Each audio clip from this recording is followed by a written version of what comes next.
امو خلق من ابین دار پیغمبر دعوتی و برنامه نه شیرینه و شیرینه نور محمد شیرینه مزگینه و مزگینه نور محمد مزگینه شیرینه و شیرینه نور محمد شیرینه مزگینه و مزگینه نور محمد مزگینه دی ساعت مها نیسان دم سارا بهاره بهاتنا حبیب الله لجیهان رحمت باره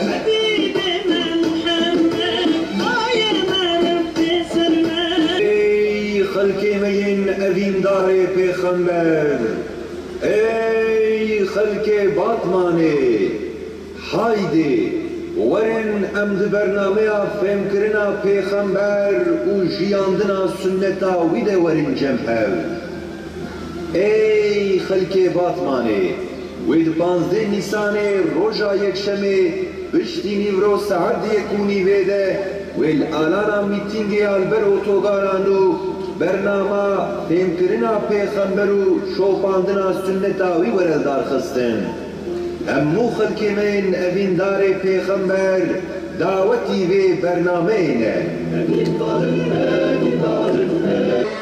خلق باتمانه وید 15 نیسان روژا یک شمه بشتینی رو ساعت یکونی ویده ویل آلانا میتینگی آلبر اوتوگارانو برنامه فهم کرنا پیغمبر و شوپاندنا سنتا وی ورل دار خستن امو خلق من اوین دار پیغمبر دعوتی و برنامه نه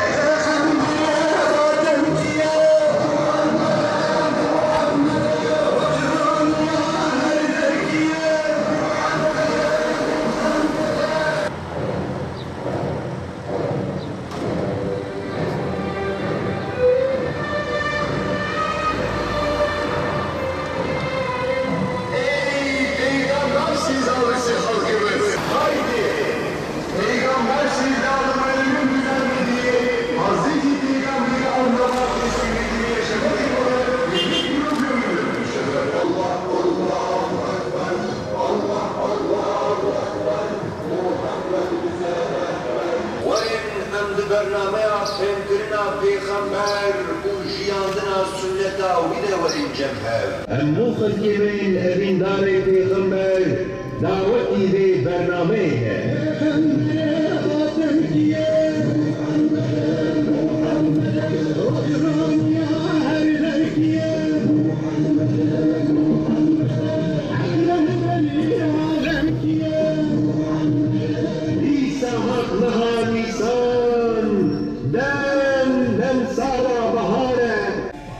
ای خلق باتمانه وید 15 نیسان روژا یک شمه شیرینه و شیرینه نور محمد شیرینه مزگینه و مزگینه دم سارا بهاره بهاتنا حبیب الله لجیهان رحمت باره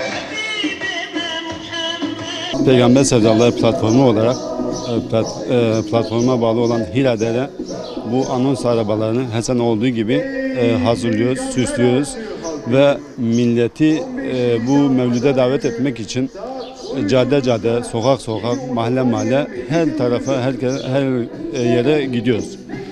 Ve özellikle milletimizi mevlüt alanına davet ediyoruz bu anons arabalarımızla. Tabii bu da etkinliklerimizden bir tanesi. Daha önceleri mesela biz bütün Batman şehrine ev bütün hanelere gidecek şekilde yaklaşık 100.000 kitap dağıttık. Ve bu kitapları bütün evlere ulaştırdık Allah'ın izniyle. Ondan önce mesela dağıttık. Bütün cadde ve sokaklara brandalarımızı astık.